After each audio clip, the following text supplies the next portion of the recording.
आजच्या व्हिडिओमध्ये आपण ओल्या वाटाण्याची भाजी बनवणार आहोत। तर ओल्या वाटाण्याची भाजी बनवण्यासाठी मी इथे साधारणतः 1.5 पाव ओले वाटाणे घेतलेले आहे।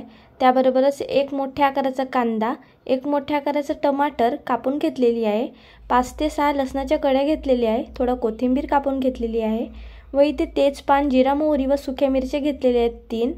आणि त्याचबरोबर आता इथे मी अद्रक लसूणचं पेस्ट घेतलेली आहे। आणि आता आपल्याला सुक्या मसाल्यांमध्ये घ्यायचं आहे मिरची पावडर। मिरची पावडर मी इथे 2 चमच घेत आहे, तुम्ही तुमच्या चवीनुसार कम जास्त करू शकता। त्यानंतर मीठ घेत आहे, मीठ मी इथे 1 चमचपेक्षा थोडा जास्त टाकलेली आहे। त्याचबरोबर हळदी पावडर मी अर्धा चमचापेक्षा थोडा कमी टाकलेली आहे। आणि अर्धा चमच अथर्व मसाला व अर्धा चमच धनाकूट घ्यायचा आहे व त्याचबरोबर लसूण, कांदे आणि टमाटर यांचं पेस्ट तयार करून घ्यायचं आहे।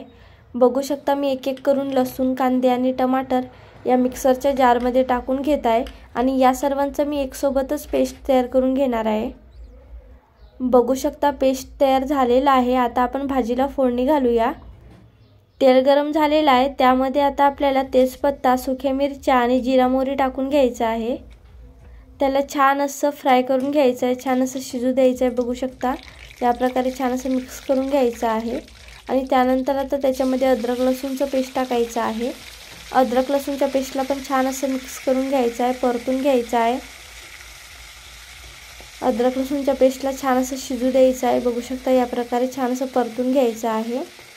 आणि त्याचबरोबर आता आपल्याला आणखीन एक टमाटर आणि कांदा कापून घ्यायचा आहे। बघू शकता मी कापून घेतलेली आहे। आता अद्रक लसूणच्या पेस्ट नंतर आपल्याला हे कांदे टाकून घ्यायचे आहे। कांद्याला छान असं परतून घ्यायचं आहे आणि कांदा शिजू द्यायचा आहे। काही वेळानंतर बघू शकता कांदा छान असं शिजलेला आहे।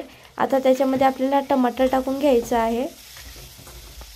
टमाटरला पण छान असं परतून घ्यायचं आहे आणि टमाटर शिजू द्यायचं आहे।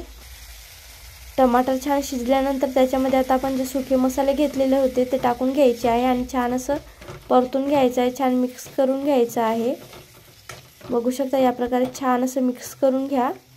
आणि त्यानंतर जो आपण कांदे, टमाटर आणि लसूणचं पेस्ट केलेला होता ते याच्यामध्ये टाकून घ्यायचं आहे।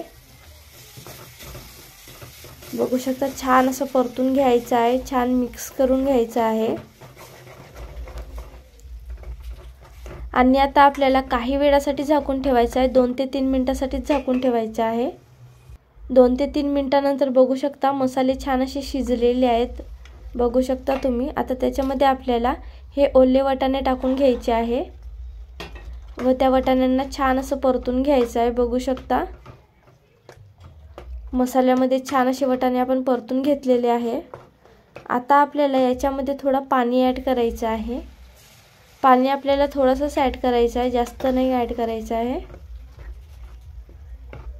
बघू शकता आणखीन आपण थोडंसं पाणी टाकून घेऊया आणि छान असं मिक्स करून घेऊया, छान परतून घेऊया। आणि काही वेळासाठी झाकून ठेवायचं आहे आपल्याला 10 ते 15 मिनिटांसाठी। 10 मिनिटांनंतर बघू शकता हे वाटाणे छान असे शिजलेले आहेत। बघू शकता तुम्ही छान वाटाणे शिजलेले आहेत। आता आपण याच्यामध्ये कोथिंबीर टाकून घेऊया। कोथिंबीर टाकल्यानंतर बघू शकता आपली भाजी रेडी झालेली आहे। आता आपण ही भाजी एका प्लेटमध्ये काढून घेऊया। बघू शकता काय झणझणीत वाटाण्याची भाजी रेडी झालेली आहे। खूपच टेस्टी लागते ही वाटाण्याची भाजी। बघू शकता काय मस्त आपली मसाला मटर म्हणू शकता तुम्ही, मसाला मटर आपला रेडी झालेला आहे। बघू शकता खूपच टेस्टी अशी आपली वाटाण्याची भाजी रेडी झालेली आहे। खूपच टेस्टी लागते खायला। एकदा तरी या पद्धतीने नक्की बनवून बघा। जर हा व्हिडिओ तुम्हाला आवडला असेल तर व्हिडिओला लाईक, शेअर, कमेंट आणि चॅनलला सबस्क्राईब करा। धन्यवाद।